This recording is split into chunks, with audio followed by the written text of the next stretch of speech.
Callum Voss never looked twice at anyone.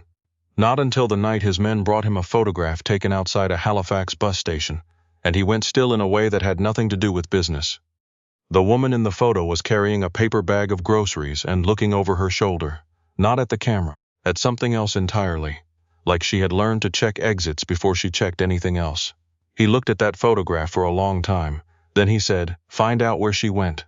Serena Marsh thought distance was a math problem. If she put enough kilometers between herself and her father's world, the equation would eventually balance. She had left Montreal on a Tuesday with $400 in cash, a prepaid phone, and the particular kind of calm that only comes after a person has already been afraid for so long that fear starts to feel like weather.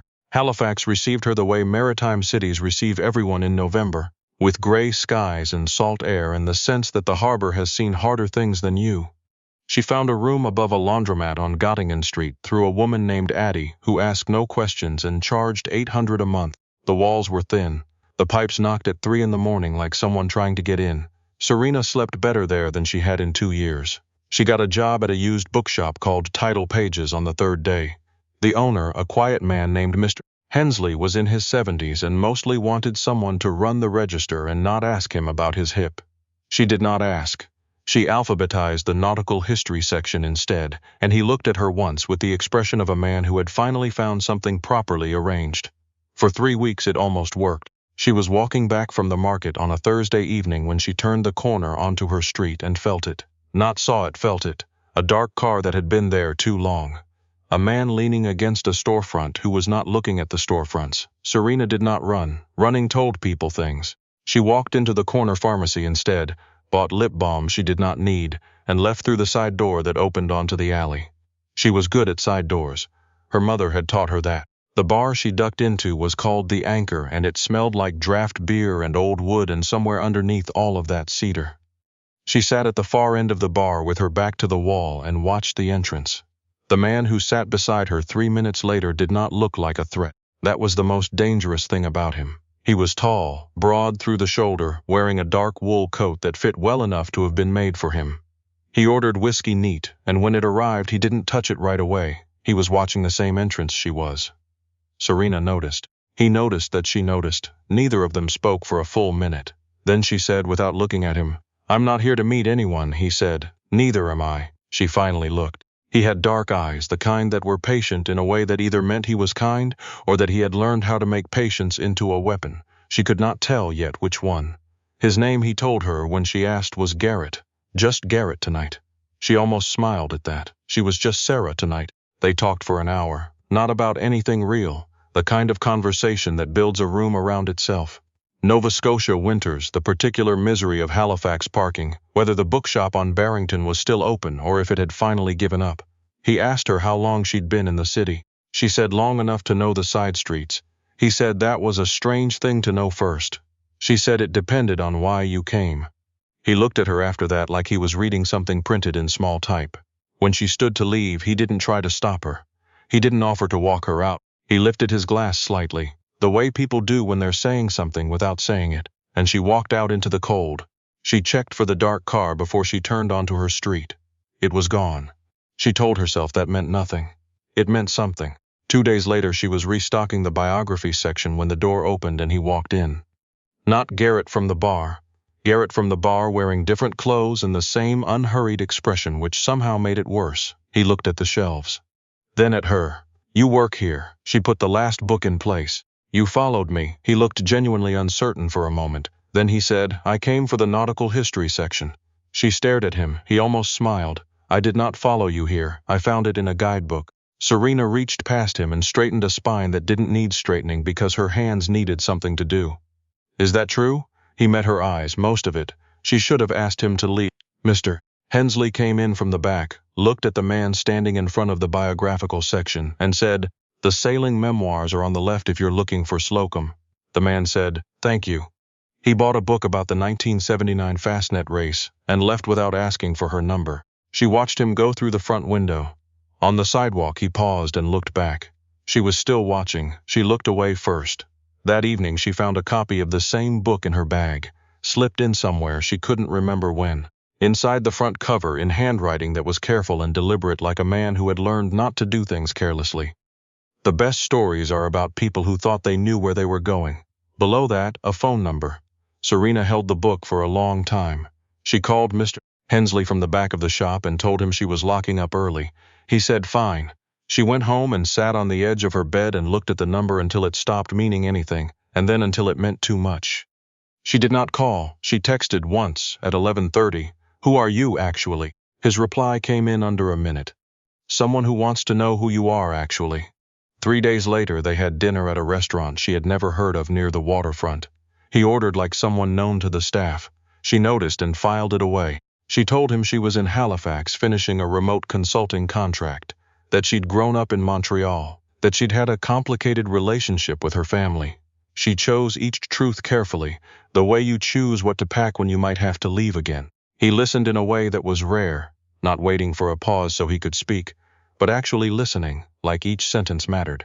He told her he worked in logistics and property, that he'd grown up between Toronto and London, that he had a sister he didn't talk to enough, and a mother he talked to too much, and a house near the Arm that he'd bought because it had good sightlines.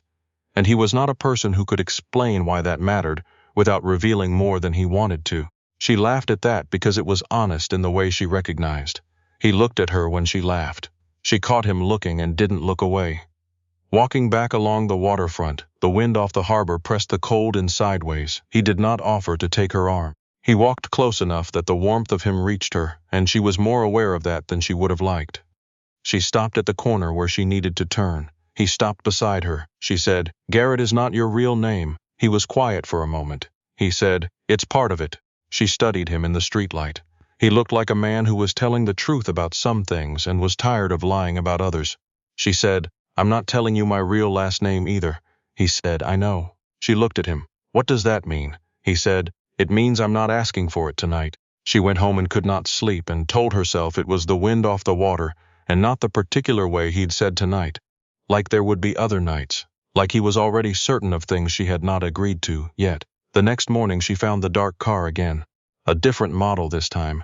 Same patience. She was not surprised. She was angry at herself for not being surprised. She called the number. He answered before the second ring. She said, "There's a car outside my building." A pause. 1 second, maybe 2. He said, "I know." The cold that moved through her had nothing to do with November. She sat down on the edge of the radiator and looked out the window at the gray street below. Her voice came out even because she had practiced evenness for a long time. "You sent them." He did not answer right away, and that was its own answer. She said, "Who are you, Garrett Cross?" he said. And then, after a beat, "The full name is Evander Garrett Cross." She knew that name, not because she had looked him up, because she had grown up in a house where certain names were spoken with the particular precision of men who were afraid of other men. Cross, Vancouver, shipping, property, the kind of money that doesn't need to announce itself because everyone already knows where the doors are. Her father had said that name. More than once, she pressed 2 fingers against the glass and looked at the car below. "How long did you know, before the bar?" His answer came quietly. "I saw a photograph," her throat closed. "Of what?" "Of you. Outside the Halifax station. 3 weeks ago." Serena set the phone down without hanging up. She sat with it in her lap and looked at her hands, which were not shaking, and that seemed like the only thing she had any control over. She picked the phone back up. "Who took it?" he said. "Someone working for your father." She laughed once, small and empty. He said, "Serena?" She said, "That's the first time you've used my name, I know." She looked around the small room. The thin walls, the knocking pipes, the 8 biographies she'd stacked neatly on the windowsill. She had made this place functional inside 3 days. She had made places functional her whole life, because her father's world did not build things for her to live in. It built things for her to be useful inside. She had left that world in August. It was November, she said. "Are you working with him?" A pause that was too long then. "Not in the way you mean. Your father and I have overlapping business interests. He offered you as part of a contract negotiation." "I came to Halifax to," she said. "To what?" He was quiet, she said. "To bring me back." "That's what you were going to say." He said, "I came to see whether you were what he said you were." She said, "And what did he say I was?" Evander Cross was quiet for long enough that the silence became a kind of answer she could not yet read. She said, "I'm leaving this room in 10 minutes. Tell your men to stay off my street." She ended the call. She did not leave in 10 minutes. She left in 4, because 4 minutes was how long it took to put everything into the backpack she'd never fully unpacked since Montreal. Old habits. She went to the only place in Halifax where she knew the back exit, which was Title Pages, and she let herself in with the key Miss Hensley had given her after the 3rd week, and she sat in the back room with the smell of old paper and damp wool, and tried to think. She had a private account her mother had set up years ago, before she got sick, before Gerald Marsh decided his daughter's life was a ledger item. Serena had added to it carefully. She had enough to get to Vancouver, enough to get further than that. She was halfway through looking up bus schedules when the door opened, not the front door, the back. She stood up so fast she knocked the chair over. Evander Cross stood in the doorway looking like a man who had already apologized for something in his head and was waiting to do it properly. His coat was darker at the shoulder from rain. He held the door but did not come further in. She said, "How did you?" he said. "You told me you knew the side streets." This was the only side street that made sense. She picked up the chair. Her hands were steady. That almost made her angrier. He said, "I'm not here to take you anywhere," she said. "You are absolutely here to take me somewhere." He stepped inside and let the door fall closed behind him. The back room was very small. 2 chairs, a desk, boxes of unsorted paperbacks. He looked too large for it, or maybe just too certain. The kind of certainty that doesn't raise its voice. He said, "Your father has other men in this city. Not mine. Worse," she said, "and I suppose you're the better option." He looked at her for a moment. Then he said, "I suppose I'd like the chance to be." She stared at him. Of all the things she had expected from a man like Evander Cross, that sentence was not among them. She said, "That is either the most honest thing anyone has said to me in a year, or you are very good at this," he said. "Both, probably." She sat back down. Outside, rain had started in earnest against the alley door. She said, "If I go with you, if..." "Where?" he said. "Toronto. I have a house. You'd have your own space. Your own door. I'm not your father, Serena." She looked at him. "You still brought me into this by finding a photograph." "Yes." "You still came to Halifax because my father pointed at me like a thing on a shelf." "Yes." She waited, he said. "And then I met you.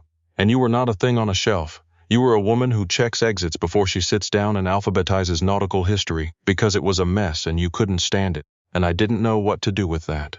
She looked down at the desk. He said, "I am not asking you to trust me. I'm asking you to come somewhere safer than this room while you decide what to do next." She looked at the bus schedule, still glowing on her phone. She looked at the door behind him. She said, "The back seat of the car, not the front, and I keep my phone." He said, "Yes." She said, "If I want to leave, I leave."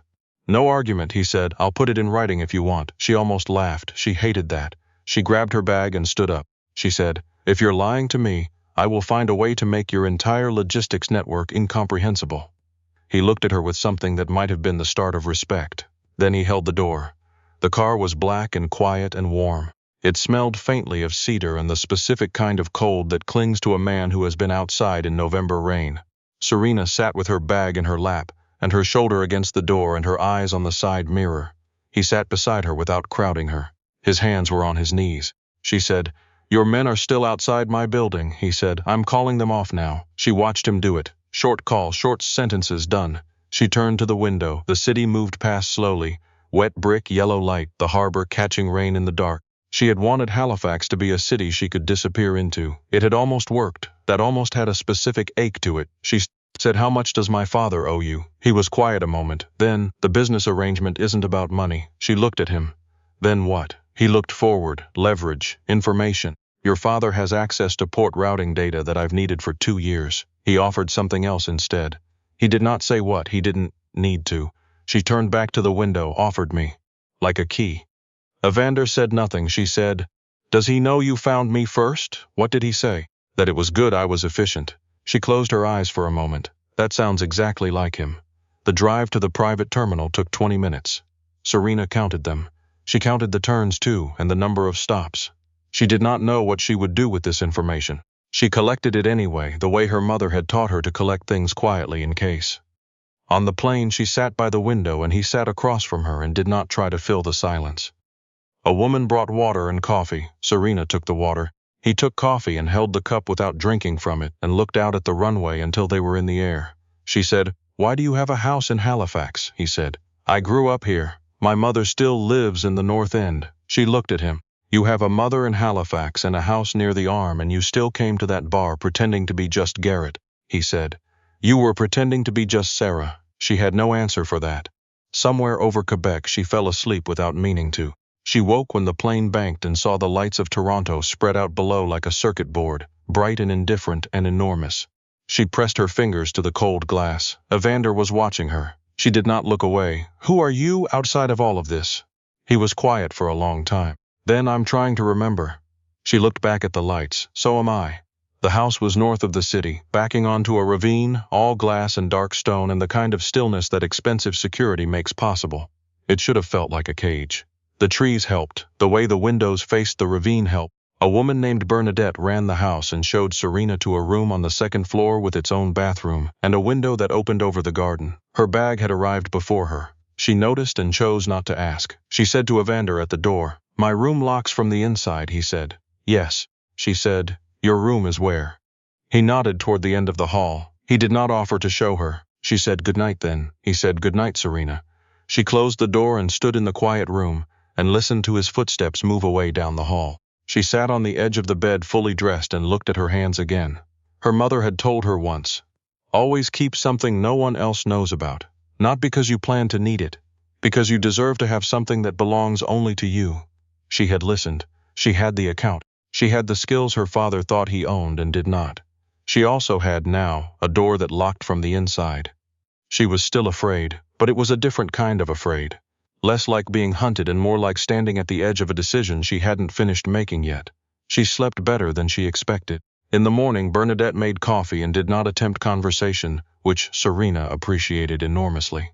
She sat at the kitchen island and opened her laptop and applied for 3 remote contract positions before Evander came down. He saw the laptop. He said, "You've been up," she said. "The ravine gets good light." He poured coffee and stood at the other end of the island and looked at her the way he had been looking at her since Halifax. Like he was reading something he wanted to understand correctly. She said, "I'm not staying out of gratitude," he said. "I know." She said, "I'm staying because it's smarter than the alternative right now," he said. "I know that too," she said. "That shouldn't make you feel good," he said. "It makes me feel accurate." She closed the laptop and looked at him properly. She had made a rule once about not looking at dangerous men directly. The rule had made sense. She was beginning to see its limitations. She said, "What happens when my father calls?" Evander set down his cup. "He calls tomorrow. I've pushed it twice." "Why?" He looked at the window. "Because I didn't want to have that conversation before you'd had coffee." She stared at him for a moment. Then, despite everything, she laughed. It was not graceful. He looked startled by it, and then he looked at her like the sound had done something to him he wasn't ready for. She covered her mouth with her hand. "Stop," he said very quietly. "No," she looked away. "That's dangerous," he said. "Yes." Gerald Marsh called at 10 the next morning. Serena sat in the hall outside the study and listened through the partly open door. Her father's voice was the same as she remembered, smooth in the way of a man who had never needed to raise it. She had grown up reading the temperature under the smoothness. It had been a survival skill. He said, "I understand you've located her." Evander said yes. Her father said, "And she's?" Cooperative. A pause. Evander said, "She's here." Her father said, "The arrangement stands the port routing data after the ceremony." Ceremony. The word came through the wall like something physical. Evander said, "We'll discuss terms." Her father said, "Terms are settled. Cross, you agreed." Evander said, "I agreed to find her. I'm renegotiating the rest." Silence on the line. Her father said, "That's not how this works." Evander said, "It is now." She heard her father inhale, slowly. The sound of a man resetting his control. He said, "My daughter is not a negotiation point you get to redraw." Evander's voice went flat. "I'm the one changing that. We'll speak again in 48 hours. He ended the call. Serena sat in the hall for a full minute before she moved. She pushed the study door open. Evander was standing at the window with his back to her. She could see his reflection in the glass. His jaw was tight. She said, "You renegotiated." He turned. She said, "Why?" He looked at her for a long moment. He said, "Because your father described you as an asset with certain liabilities. And I met you." She folded her arms. "That's a very clean sentence," he said. "It's the cleanest version of a messier thing." She looked at him for a long time. He didn't look away. She said, "What's the messier thing?" He said, "I have no interest in a woman who came to me because her father delivered her. I have a significant interest in finding out who you are when no one is making decisions about where you stand." The room went quiet. Outside, bare November trees moved in the wind at the edge of the ravine. She said, "You still brought me here." He said, "Yes. I'm not pretending otherwise." She said, "You still saw a photograph and made a decision." He said, "I saw a photograph and wanted to know the person in it. That's different." She looked at him. Is it? He said. You tell me. She didn't answer. She walked to the window and stood beside him and looked out at the gray-gold light falling over the ravine. Below, a creek ran dark and fast between stones. She said quietly, I was engaged once. Before all of this, my father arranged it. The man was perfectly fine, which somehow made it worse. I kept thinking, if he'd been awful, I'd have had something to point to. Instead, I just had this feeling like I was being folded into a shape I hadn't chosen. Evander said nothing. She kept going. She said, I left 4 days before the contract was supposed to be signed. Not the wedding. There was no wedding yet. Just a contract. I took my mother's account and I left, and I've been leaving ever since. His voice came low. How long? She said 14 months. He was quiet. Then are you tired? She looked at the creek below. Yes, he said, you can stop here for now if you want. She turned to look at him. He was looking at the ravine, she said. Evander, he looked at her. She said, if you ever use me as a ledger item, I will make your entire professional network regret it personally. Something shifted in his face. Not humor, but the thing that exists just to the left of it in a man who is learning something about himself. He said, I believe you, she said. Good. She went back to the kitchen and reopened her laptop. Her father called back in less than 48 hours. She was in the study this time, sitting at the desk across from Evander, both of them working, not talking, which had somehow become comfortable without her noticing. She picked up on the second ring. Her father said, Serena, she said. Dad, he said, I want you to come home. She looked at Evander. He was watching her face. She said, I know. Her father said, this situation with Cross. She said, I'm handling it. A pause. He said, you're handling it. She said, yes. Like you taught me to handle things, carefully. Another pause. Her father, who had never been good with silence, filled it. The arrangement, she said. The arrangement isn't yours to make anymore. I'm aware of what you owe, Cross. I'm aware of what you offered. I want you to understand that I am not a settlement option. Her father's voice shifted, carefully. Serena, she said, I have your financial records, Dad, from the Montreal office. I've had them for 8 months. I've been deciding what to do with them. The silence that followed was very different from the one before. She said, come home, you said. I want you to hear me say this clearly. I'm not coming home. And if anything happens to me, or if you send anyone else to find me, those records go to the RCMP Financial Crimes Unit and the 2 journalists who have been looking for exactly this kind of documentation for 3 years.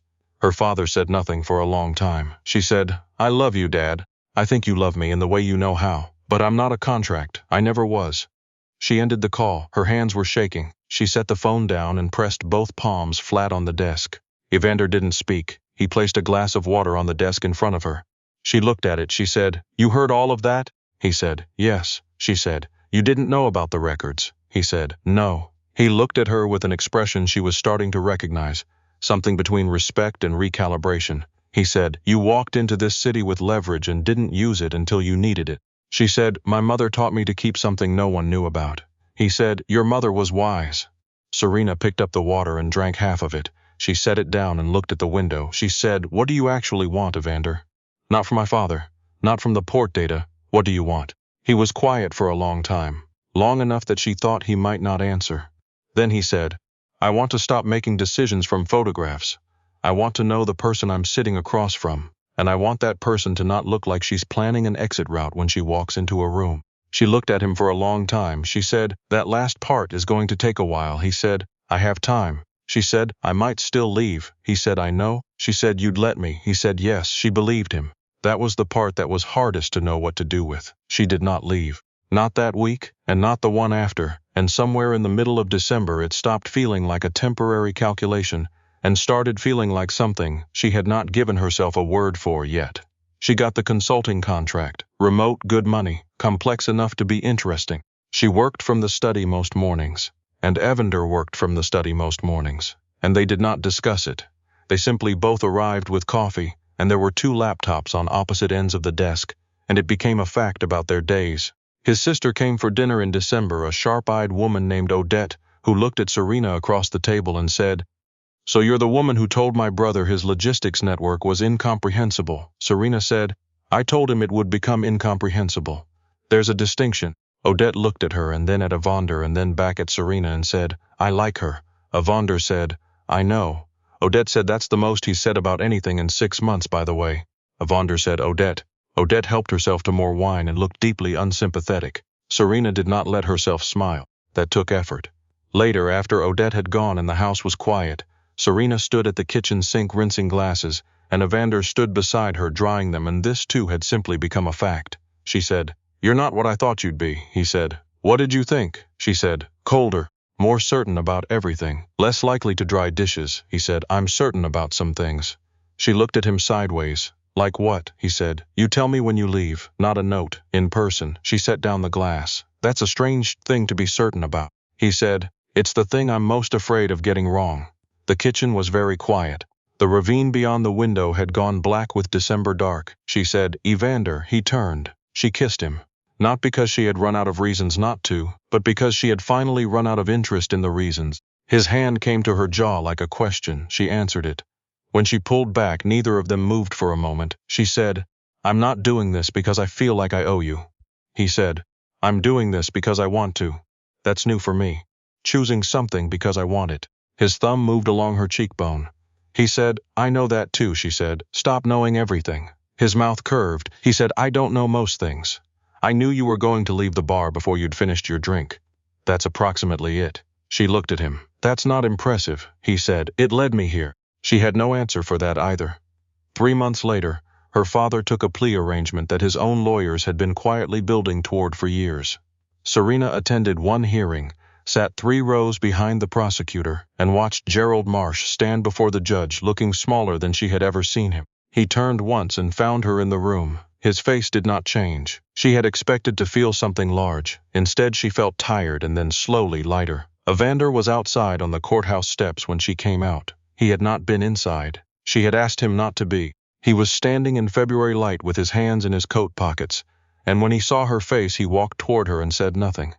She stood beside him on the steps. She said, "It's done." He said, "Yes." She said, "I don't know what to do with that." He said, "You don't have to do anything with it today." The street below moved with ordinary things, delivery trucks, a woman walking a dog, 2 people arguing gently about which way to turn.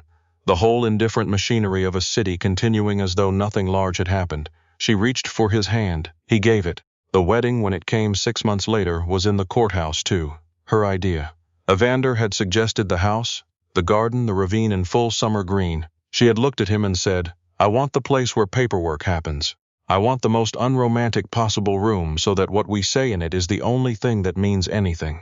He had looked at her for a long moment. Then he said, "Courthouse it is." Odette wore something expensive and pretended it was casual. Bernadette sent a card that said simply, "Well done," which made Serena laugh until her eyes burned.